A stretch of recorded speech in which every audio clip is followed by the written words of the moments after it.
Hey there. This is a story about you.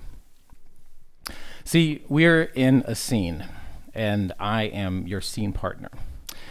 It's this completely normal thing musical theater folks do when we learn how to sing a song. We decide who we're pretending to be, who we're pretending to speak to. We imagine a full scenario, the environment we're in. We decide what moment happened before this moment to bring us into this particular scenario. And then we decide, especially if you're at an audition, we decide where in the room our imaginary scene partner is. And then we sing things in their general direction.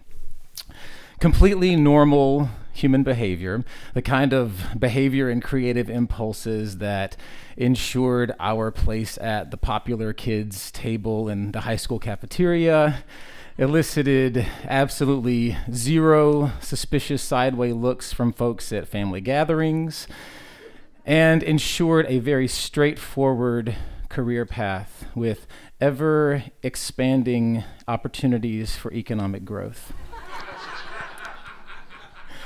So that's the scene we're in, and like I said, this is a story about you. This is the story about the time the thing happened. And when the thing happened, it was so terrible that it was like you were watching someone else experiencing it. You'd wake up in the morning and your first thought would be, oh, thank God, that was just a bad dream. But then you would realize that it really did happen. And you had to figure out some way to peel yourself off the bed so that you could face all the things that happened as a result of the thing happening. This is the story of your brilliant body and all of the genius ways it came up with to help you survive through the thing that happened, to put one foot in front of the other. And even when the alarm officially stopped sounding, how your neurons couldn't quite tell the difference between excitement and abject panic. This is the story, ultimately, of your recovery. And an unexpected technology that allows you to create a secret, safe vault where you can take a few minutes to take a look at what you need to take a look at, call it as honest a name as you can come up with in the moment, and maybe allow a little bit of emotional energy to process through and come up and out if that's what it wants to do. Scientists have examined this particular technology, and peer-reviewed research has shown that it can help to relieve stress. It can improve lung function. It can heighten immune response. It can foster a sense of belonging. And it can even help us to process grief. I myself have experienced one particular manifestation of this particular technology, and it has helped me to recover from the trauma and pain in my life. And along with very good therapists, wise mentors, spiritual direction, loving and forgiving friends, and several late-night bowls of cereal. Countless. I think there was some, during lunch, someone asked me to give a shout-out to Special K, so that's for you, Christina. Special K is good. But along with all of those things, this technology has brought healing, connection, and integration into my life. You might be familiar with this particular mechanism of connection and bridge building and redemption. I'd like to present to you the show tune.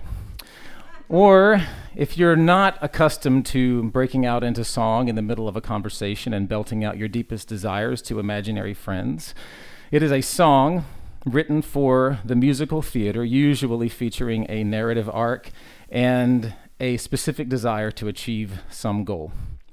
These musical constructions have been very faithful friends and trusted companions on my journey. of healing. And I'd like to share with you one story that will illustrate that. I want you to imagine that you are a student in Kathy McNeilla's voice studio at Elon College in North Carolina in 1998. Or, as some of the musical theater students at the conservatory like to refer to this time period, the 1900s. It is your junior year of college, and this is the year where you find out that a theater song can help you express something in 3 minutes that it might take you 3 months to get out of your mouth on a therapist's couch. Kathy gives you a song, and the title of the song is Anyone Can Whistle by Stephen Sondheim. And you take this song into the practice room and you begin to read the lyric. And just like Kathy taught you to do in your musical theater performance class, you do this strange thing that musical theater performers learn to do, which is you speak a lyric like a monologue.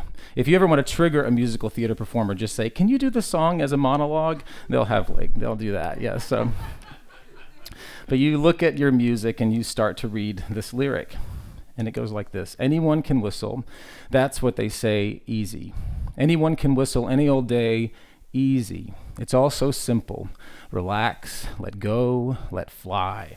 So, someone tell me, why can't I? You're 20 years old, and you're watching all of your peers do all kinds of normal kid things that you define as normal kid things, laughing, partying, making all manner of ill-advised choices, and you are terrified of all of it. You are terrified of feeling. See, something happened to you when you were a little kid that completely overwhelmed your body, and it told you in very certain terms that feeling sensations, both emotional and physical, feeling sensations was dangerous. So your body did what any smart little kid's body would do under certain circumstances like this. Your body figured out how not to feel. But then you're 20 years old, and you're holding this music in front of your face, and you're looking at these lyrics, and they seem to encapsulate all the sensations that you've been looking away from for many years, and all of the thoughts that you couldn't quite cobble together. And they're these strange metaphors that seem to make perfect sense to you. I can dance a tango. I can read Greek, easy. I can slay a dragon any old week, easy. What's hard is simple. What's natural comes hard. You're standing in Kathy's studio at your voice lesson. You're looking out the window at the bare winter tree branches, and you hear your piano lifeline, Sharon LaRocco, play the opening introduction of the song, and you begin to sing. And you notice thoughts coming up from inside of you, thoughts that you had buried deep a long time ago.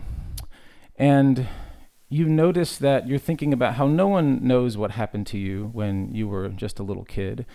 No one knows the shame-laden memories you carry around with you every day like a backpack full of dirt. But somehow, while you sing this song, these thoughts that you've buried so deep and stomped on for good measure, they somehow float their way up through the packed soil. You look around to check. Kathy's listening, Sharon's playing. It doesn't seem like anyone can tell what you're thinking. Your secrets aren't broadcasting themselves across the room. You notice as the thoughts come up, so do these things that feel like maybe feelings. You look there and you notice something that maybe you might call anger. You notice something that maybe you might call it grief. And surprisingly, relief. And then questions come up like, why did this have to happen? And my consequent inability to whistle. You sing the rest of the song with a beautiful, vulnerable question. Maybe you could show me how to let go. Lower my guard. Learn to be free. Maybe if you whistle for me. You hear the final chord being played, and there's a pause, and then Kathy looks at you and she says, "You have thought about this." Indeed, you have. It's the first time that you've let a song be about something real in your life. One of the first times you've looked at a song and you said, "I see what you're about because this is about me too." And you understand your junior year of college why you've always loved songs that tell stories. It's because you need to tell your story so badly. But you can't really express what's there yet. You haven't even acknowledged what happened to you, to yourself. So in the meantime, while you were trying to cobble together the words that you need to make sense of your story, while you try to find some words, in the meantime, you can borrow Stephen Sondheim's. The wonderful thing about a theater song, a show tune, is most of the time, you get to pretend to be someone else. And this is terrific information for many reasons. If you're anything like me, your body has installed protective protocols to shield you from feeling intense sensation. When you were little, you might have had experiences where big feelings or big expressions were met with painful outcomes. So your body, being the smart body that it is, developed tools to dampen emotion, maybe filter out your voice, so that you could keep yourself safe. So then you arrive with a big body and you try to express something, but if you know that you're still being you, it can be very tricky. If you're anything like me, you may not really enjoy intense sobbing or looking directly into the face of your deepest fears. You might even share a particular superpower of mine, which is to dissociatively float away from your body when things get really intense. So that comes in super handy sometimes. Although sometimes you'll be like a couple days later and you're like, "Hey, wait a second, what happened back there?" But for the most part, it's a pretty good tool. But the great thing is when you're pretending, when you know that you are looking through the eyes of an imaginary character, your emotions get this memo that you're playing. So it's kind of like when you're watching a suspense thriller and you get really worked up and then you remind yourself, "Oh wait, this is pretend, this is pretend."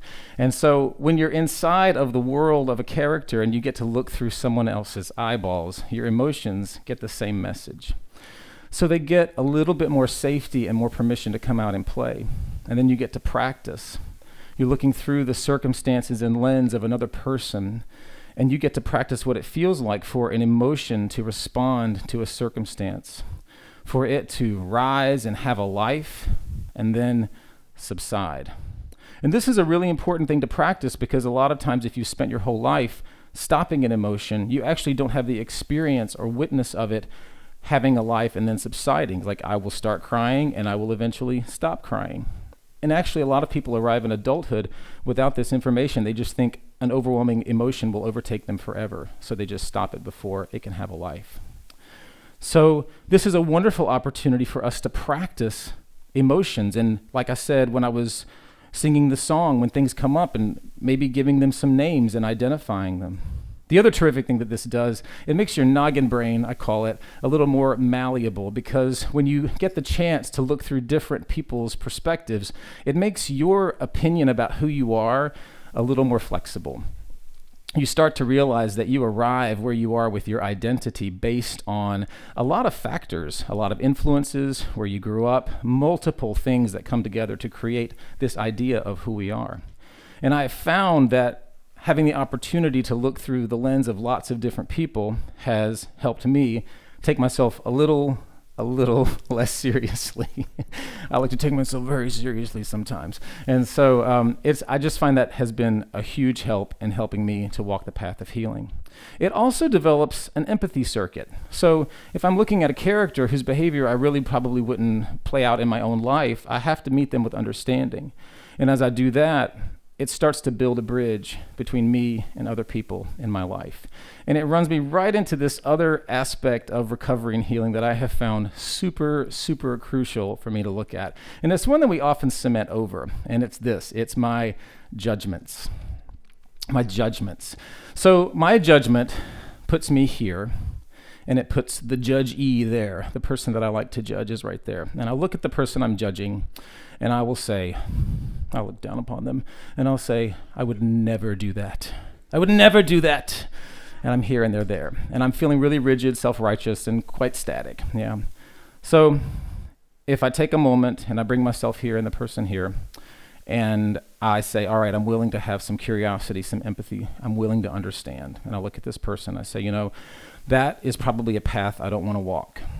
But if I were this person and I believed what they believed, I would probably act the way they're acting.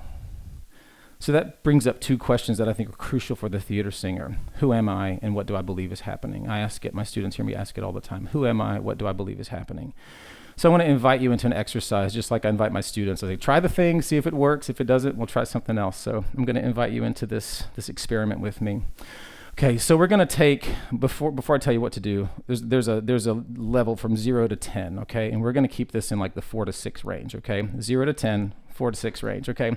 I want you to let somebody come up in your consciousness, in your imagination that really annoys you, really pisses you off, really you don't enjoy. Angry. Everybody's got it?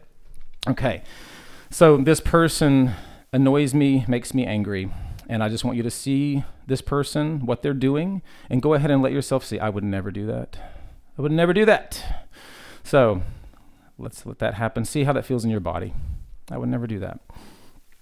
Let's bring them here now. You don't have to bring them too close. You can still look at them like from a distance.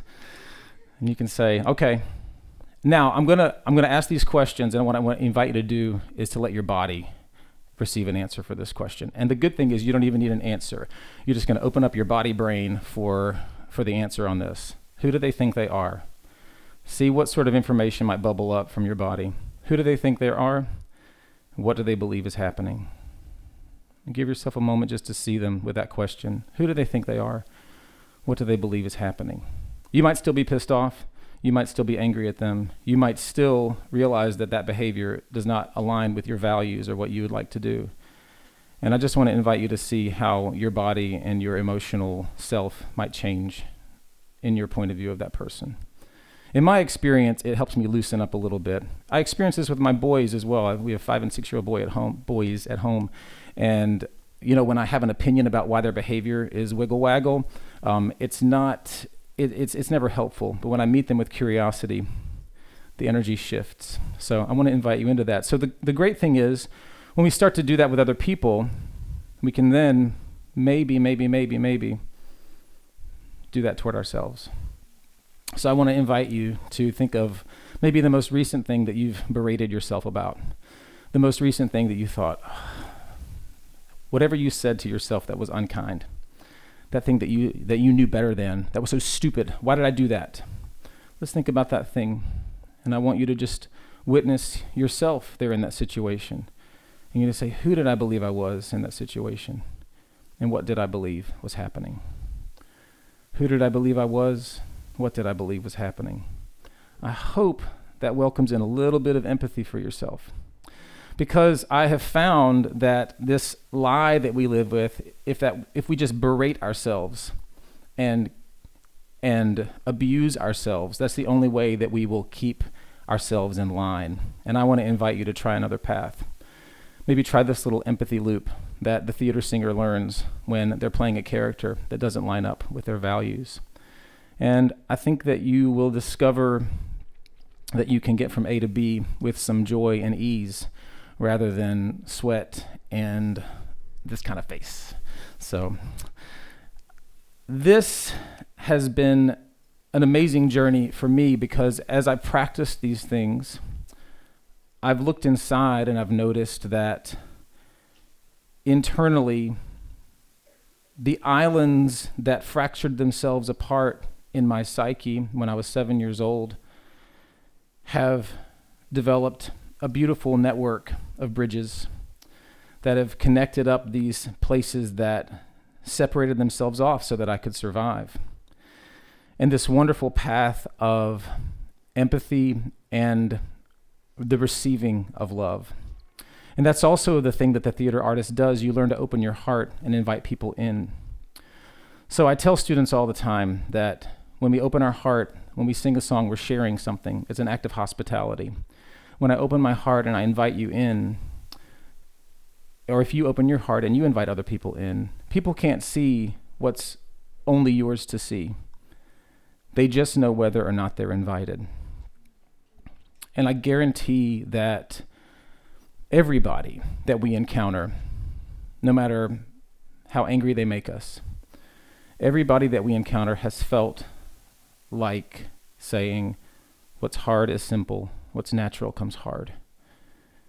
And how heartbreakingly small a number of us ever get to the point where we have someone in our life that we can say, maybe you could show me how to let go, lower my guard, learn to be free.